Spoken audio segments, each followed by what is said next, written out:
What if I told you that a 500-year-old prophecy is coming to life before your very eyes? That behind the news headlines of Israel and Iran lies a divine mystery spoken by the prophet Ezekiel. Most don't see it, but it's unfolding right now, today. We're going to uncover what mainstream media won't show you, and what prophecy students have long warned about. Are we witnessing the early stages of Ezekiel 38? The prophet sat by the river Chebar. In exile, far from the temple, far from Jerusalem, but heaven was not far from him. In the darkness of Babylon, the heavens opened, and visions of God began to pour out. His name, Ezekiel, his calling. Prophetic, and what he saw in one of his most mysterious and haunting visions is now shaking the modern world. The word of the Lord came to him, not softly, not subtly, but like thunder in the soul. Son of man, set your face against Gog of the land of Magog. Now listen. This isn't just spiritual metaphor. These are names, real names, ancient tribal names, geographic name, etched in the maps of antiquity and now rising again in our generation. Gog, the leader, a title. Perhaps a man, perhaps more. Magog, the land, a coalition, a northern force, a confederacy bound in hatred against the people of Israel. And then the Lord begins to name the nations, one by one.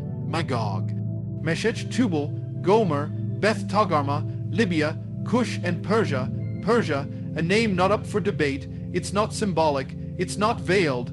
Persia is Iran. Even the modern Iranian people, before 1935, called themselves Persians. The connection is undeniable. It's prophetic. Ezekiel saw a time when Persia would rise again, aligned not as a lone actor, but as part of a greater axis, an alliance with one goal: to attack the land of Israel. Now pause, think. When Ezekiel wrote this, Israel had already been destroyed by Babylon. The people were scattered. Jerusalem was in ruins. There was no Israel to attack, and yet the prophecy was given. God said that in the Acheret HaYamim, the last days, this alliance would gather, not to conquer Babylon, not to wage empire against empire, but to ascend against his people, against Israel, reborn. Do you see it? This prophecy assumes a day when Israel, destroyed in Ezekiel's time, would live again. A day when a land once barren would blossom. A people once scattered across the world would be regathered. A nation dead for 2,000 years, resurrected. It was impossible, and yet in 1948 the impossible happened. Israel lived again, and the moment it did, this prophecy was no longer confined to the scrolls of Ezekiel. It began to breathe. Now the words no longer rest in dusty parchment. They echo in the chambers of the United Nations. They flash across news tickers. They roll in the sounds of sirens in Tel Aviv and ripple across nuclear labs in Natanz. Because what Ezekiel saw is now visible, he said the enemy would come from the uttermost parts of the north, from the Hebrew phrase Yarkete Tzafon, meaning the extreme north. Draw a line due north from Israel and you land squarely in Russia. The same Russia now entrenched in Syria, the same Russia aligning itself with Iran. Then he speaks of Gomer and Togarmah, regions connected to modern-day Turkey, once allies of Israel, now turning colder. More hostile, more involved in the arena of the Middle East chessboard, and Persia ran at the heart of it all, not a passive partner, not a background player, but one of the central names spoken by Ezekiel's lips, as if Iran itself would someday become the very breath of this ancient coalition. How could he have known? How could an exiled priest from 6th century BC Babylon predict modern geopolitics, international alliances, military tensions, nuclear aspirations? He couldn't, but God could, and God did, and Ezekiel wrote it down. He said the armies would come as a storm, like a cloud covering the land, not just a direct strike, but a surrounding, a slow build, pressure from every side. Israel, small as it is, would be hemmed in, as sheep among wolves, and the reason, not oil, not territory, not ideology alone, the real reason lies deeper. God said it would be to bring the nations to judgment, to reveal himself, that through this coming conflict, his name would be known, not just in Israel, not just among the enemies, but across the earth. But that part comes later. For now, Ezekiel only sees the dark vision, a vision of rising enemies, of coordinated aggression, of nations, ancient in name but modern in form, assembling under one purpose: to wipe Israel from the map. And that vision is no longer in the future, it is unfolding line by line, alliance by alliance, missile by missile. What Ezekiel saw is what you are watching. Step out of the prophecy for a moment and into the headlines, because what was once written in the scrolls of ancient vision is now written in breaking news alerts, in diplomatic cables, in military briefings. Look to the east of Israel, and you will find it, a nation with ancient roots, a people descended from empire, and a government that calls for Israel's destruction not once, but relentlessly. Iran. Not a day passes in Tehran without the regime declaring their purpose. Death to Israel. They chant it in the streets, they inscribe it on missiles, they preach it in mosques, they announce it from pulpits and military parades alike. But this is not just rhetoric, it is theology. Ideology, prophetic hatred disguised as national policy. Iran is not just a sovereign nation, it is a theocracy, a government driven not only by power, but by apocalyptic belief. They believe in the coming of the Mahdi, a messianic figure who, they teach, will rise through global chaos. And to hasten his arrival, they seek that chaos. Israel, to them, is not just a rival, it is an obstacle to be removed. This is why they fund terror. This is why they build underground networks of influence. This is why they push relentlessly for nuclear capability. And all the while, the world sleeps, but Ezekiel didn't sleep. He saw it, and now the players are taking their places. Iran, once relatively isolated, now forms deep strategic ties with Russia, with China, with Syria, but most importantly, with the proxies, Hezbollah in Lebanon, over 150 0 missiles pointed toward the heart of Israel. Supplied by Iran, trained by Iran, loyal to Iran, Hamas in Gaza, fueled by Iranian weapons, funded by Iranian dollars, inspired by Iranian vision, Shiite militias in Iraq, Iranian influence. Al-Quds Force, the arm of the Iranian Revolutionary Guard, cooperating beyond borders, infiltrating, destabilizing, planting seeds of conflict in Yemen, in Syria, in the West Bank, and now Syria itself, once a buffer, is a battlefield. Iran has embedded itself there, bases, radars, launch sites, right on Israel's northern doorstep, and what does Israel do? They strike in silence, in shadows. They call it the war between the wars. Dozens, hundreds of strikes against Iranian convoys, weapons factories, drone programs. They know what the world refuses to say aloud, that Iran is building the infrastructure for a future war, a coming storm, and in the halls of Iran's leadership, they are not hiding it. The supreme leader himself says, Israel is a cancerous tumor that must be removed. Their generals vow that Tel Aviv and Haifa will be destroyed in minutes. Their scientists push for uranium enrichment, claiming it's peaceful, while their missiles grow longer in range, heavier in payload. And what does the world do? They negotiate, they appease, they return to deals as if paper could restrain prophecy, but Iran has a different playbook. They are not thinking in years, they are thinking in centuries. In visions, in vengeance, and every year on Al-Quds Day, the last Friday of Ramadan, the people of Iran march in the streets, waving flags of terror, chanting for Jerusalem's fall, calling for Israel to be wiped from the earth. This is not politics. This is spiritual war cloaked in geopolitics, the spirit of Persia. The ancient enmity that Ezekiel wrote of is alive, and while the West debates policy, Iran builds precision-guided munitions.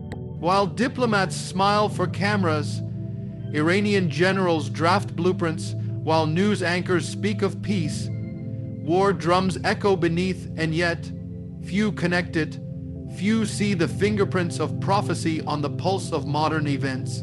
But those who have read Ezekiel, those who understand the mystery, they know Persia was named, Persia would rise, and Persia has risen, not to bless, not to bring peace, but to lead, to fund the coming storm.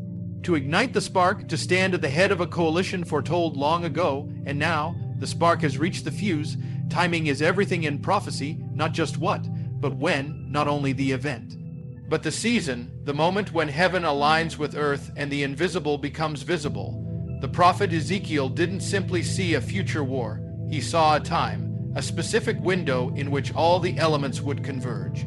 The question is, are we in that time now? Look at what Ezekiel wrote, that Israel would be living in its land, regathered, secure, at peace. But when Ezekiel wrote those words, there was no Israel.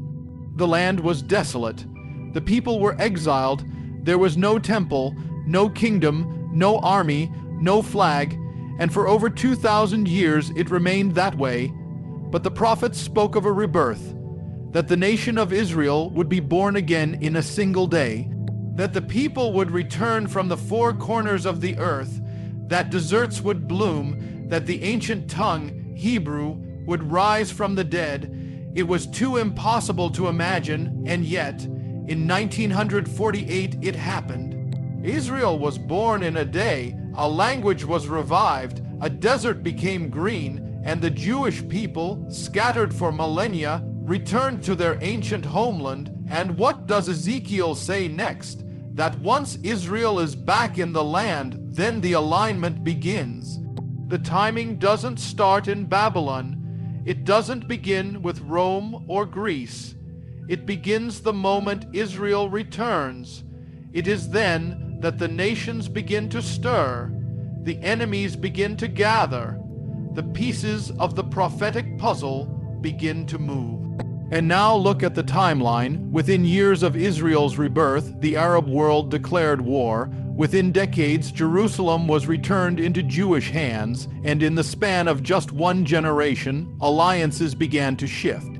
Russia, once distant, suddenly entrenched itself in Syria, directly north of Israel, just as the prophecy said. Iran, modern-day Persia, began to rise, not as a quiet neighbor, but as a hostile aggressor. Turkey, once moderate, grew colder toward Israel, drifting closer to the likes of Russia and Iran. Ezekiel said they would form a coalition. They have. Ezekiel said they would rise together. They are. Ezekiel said they would look at the land of Israel and say, I will go up to a land of unwalled villages to take plunder, to attack the peaceful people who live in safety. Now listen to that. Israel, a land of unwalled villages. In the ancient world, a city without walls was defenseless. But today, Israel relies not on stone walls, but on technology, Iron Dome, David's sling, cyber defense systems, intelligence so advanced it stops missiles mid-air. In the old days, walls were built of brick. Today, they are built in the clouds, and still the threat looms. Ezekiel says the enemy will descend like a storm, sudden, sweeping, unrelenting, not just through politics, not just through diplomacy, but through force, and the world they watch. Some speak peace while others plot war, but it is the convergence that gives us the greatest clue. Never before in history have all the players of Ezekiel 38 aligned at once. Never before has Persia, Russia, and Turkey, ancient names given to modern nations, worked so closely together in the very region Ezekiel described. Never before has Israel stood so isolated, surrounded not only by enemies with weapons, but by global powers with agendas. Europe drifts, America hesitates, and Israel, though strong, grows more alone. But it is in this moment, this precise moment, that the timing of prophecy begins to pulse, because Ezekiel didn't speak these things as abstract theology.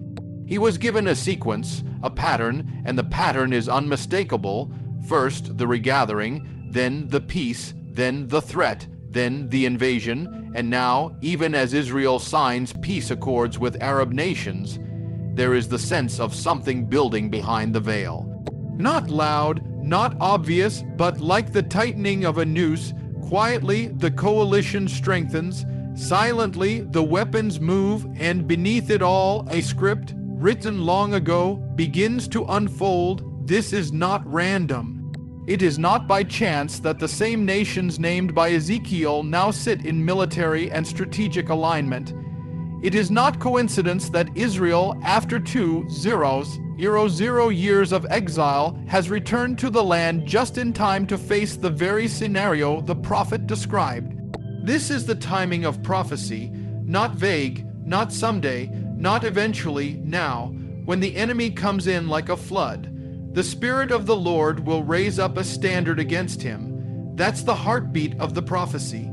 That's the turning point in Ezekiel's vision. Because while chapter 38 begins with war, with threat, with armies marching from the north and nations rising from the east, it doesn't end there. It moves. It shifts. It breaks open into something far more powerful. A divine response. The nations rise. But so does God. Ezekiel doesn't merely show a battle in the natural. He reveals a confrontation in the spiritual. It is not just a war of armies. It is a war of kingdoms. Earth challenges heaven, and heaven answers. In the vision, the enemy advances. A vast army, a storm sweeping across the land. Persia, Magog, Gomer, Togama. They march with confidence, with purpose, with overwhelming numbers.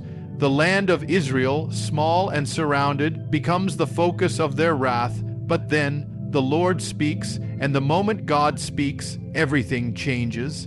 He says, "I will put hooks in your jaws," meaning this invasion will not simply be by human will.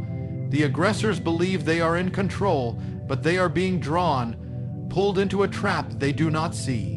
Brought to a confrontation not with Israel alone, but with the God of Israel, God declares, "I will bring you against my land." Not Israel's land, his land, not just a nation among nations, but a covenant land. A place where his name dwells, a land he gave to Abraham, Isaac, and Jacob, a land he has not abandoned, and when they come against that land, they come against him. The enemies believe they are attacking a tiny nation, but they are about to collide with eternity. Then the prophet describes what happens next. It is sudden, it is fierce, it is unmistakably divine. Ezekiel says, "There shall be a great shaking in the land of Israel, an earthquake not natural, but supernatural. A trembling that ripples across the nations, the mountains shake, the walls fall, the armies stumble, confusion breaks out, chaos erupts, brother turns against brother, weapons are raised in panic. The very coalition formed in unity begins to unravel in madness. And then comes fire, then comes hail, then comes judgment. God says, I will rain down on him, on his troops and on the many peoples who are with him, flooding rain, great hailstones, fire and brimstone. This is not symbolic. This is not metaphor. This is an intervention. The same God who split the Red Sea, the same God who sent fire on Mount Carmel, the same God who thundered from Sinai, that God steps into the war, and he doesn't do it for Israel alone.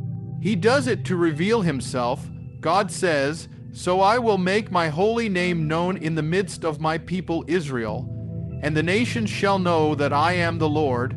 It's not just about defense, it's about declaration.